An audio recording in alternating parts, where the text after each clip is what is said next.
Frustrated US student. నేనేనండి frustrated US స్టూడెంట్ని. BTech అయిపోయింది, సంవత్సరం ఖాళీగా ఇంట్లో ఉన్నాం, ఏం చేయాలో తెలీదు. అందరు అమెరికా వెళ్తున్నారు, అబ్బా అమెరికా అనుకుంటా వచ్చాను. అమెరికా వచ్చా, ఏం చేయాలో తెలీదు. సిలికాన్ వ్యాలీ, NPU ఉన్నాయి రెండు, మాలాంటి వాళ్ళ కోసమే. వీసాలు ఇచ్చేసారు, వచ్చేసాం ఫ్లైట్ ఎక్కి. ఏం చేయాలో అప్పటికే తెలీదు.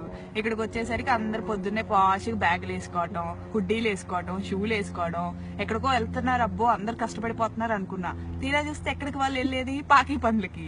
ఇల్లు కడగటం, పిల్లలకి స్నానాలు చేయించడం, అన్నాలు పెట్టడం, ఇవే వాళ్ళు చేసే పనులు. వచ్చేస్తారు మళ్ళీ పాష్గా అదే బ్యాగులు. బస్సులో వస్తారు, కొంతమంది కార్లలో వస్తారు, నెలకి 2000 సంపాదిస్తారు. అయిపోయింది, వస్తారు, ఇంటికి వస్తారు, వండుకుంటారు, తింటారు, పడుకుంటారు. ఇక్కడ ఇల్లు చెప్పలేనంత కాస్ట్లీ, ఒక్కొక్కటి 3000 రెంట్. కట్టుకోలేరు, ఏం చేస్తారు? గొర్రెల్లాగా ఒక్కొక్క రూముల్లో 7, ఇల్లు మొత్తం 15 మంది ఉంటారు. సో 300 కట్టుకుంటారు. అంతమంది ఉంటే ఇల్లు క్లీన్ గా ఉంటుందా? ఉండదు. బగ్గులు అంటాయి, అయ్యో కొత్త రకమైన పురుగులు ఇక్కడ వస్తాయి, బగ్గులు వస్తాయి.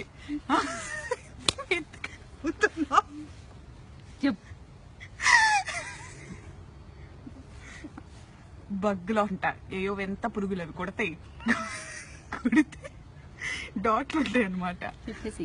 కొడతాయండి, డాట్లు వస్తాయి. అంటే ఏవో 2 వచ్చిన కొత్తలో తెలిసింది. రెక్స్ఫోర్డ్ అని అక్కడ ఉన్నాం, ఏవో కుట్ని, ఏమైందా అని చూసుకుంటే ఏవో ఇక్కడ 2 ఉన్నాయి అన్నమాట. చూస్తే ఏంటంటే బక్స్ అన్నారు. బక్స్ ఏంటా అని గూగుల్ చేసా, మనకు తెలియదు కదా. చూస్తే కనపడ్డాయి, ఏదో ఎంత పురుగు ఎంత ఉంది.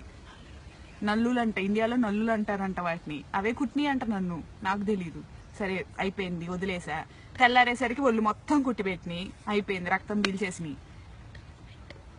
ట్రీట్మెంట్ అంటారు. తర్వాత బగ్గులు వస్తే ఊరుకుంటారా? వీళ్ళు ఊరుకోరు. ఏదో ఇన్స్పెక్షన్లు అంటారు, ఇక్కడ ఇన్స్పెక్షన్లు అంట వస్తారు. వాళ్ళ ఇన్స్పెక్షన్ అంటే ఎంతమంది ఉండాలి ఇంట్లో? లీజ్ సైన్ చేసిన వాళ్ళు ఉండాలి. అంటే ఎవరు? ఇంటి ఓనర్లు. ఉండేది 15 మంది. అందరు బయటికి రావాలి, ఎక్కడ వస్తారో తెలియదు, హోమ్లెస్ లాగా. ఇప్పుడు నేను కూర్చున్నా చూడండి, ఇదిగోండి, మాకు ఇన్స్పెక్షన్ ఉంది ఇంట్లో. ఎట్లా వచ్చా, ఇక్కడ ఉన్నా నేను. దాహం వేస్తుంది, మంచినీళ్ళు ఉండవు, ఆకలి వేస్తుంది, తిండుండదు, కార్డులు ఉండవు, అన్ని రూమ్ లో ఉంటాయి. రూమ్ లో పెట్టి వాళ్ళు లాక్ వేసుకొని వెళ్ళిపోయాడు. ఇదిగో ఇప్పుడు ఇక్కడ కూర్చొని ఎండలో చలికి వణుకుతున్నా, హుడ్డీ లేదు, మర్చిపోయి వచ్చా. వణుకుతూ కూర్చున్నా, ఇక్కడ ఎండలో కూర్చున్నా. అందుకనే కొంచెం లైటింగ్ వస్తుందని. ఎవరన్నా వాటర్ ఇస్తారా అని ఎదురు చూస్తున్నా, దిక్కులు చూస్తున్నా. తెలుగు వాళ్ళు ఎవరన్నా కనపడతారేమో, వాటర్ ఇస్తారేమో, ఇస్తారేమో అని చూస్తున్నా. ఎవడో కనిపించట్లా, అందరు ఇళ్లలో రూమ్ లో లాక్లు వేసుకొని కూర్చున్నారు. సాయంత్రం దాకా ఇక్కడే చావాలండి, 4:30 దాకా. ఒక్కరోజు దొరుకుద్ది. నేను పాకి జాబే చేస్తున్నా, ఒక్క జాబు దొరుకుద్ది హాలిడే ఇంట్లో కూర్చోడానికి.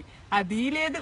ఇదిగో ఇక్కడే దిక్కుమాలిన స్థితి. ఇక్కడ తెచ్చా నేను, చూడండి, ఇలాంటి స్థితిలో ఉన్నా నేను. ఎవరు వద్దండి, అమెరికా వద్దు, ఏమొద్దు, ఇండియాలో ఉండండి, హాయిగా బతకండి ఇండియాలో. ఇదే నా కంక్లూషన్. సెలవు.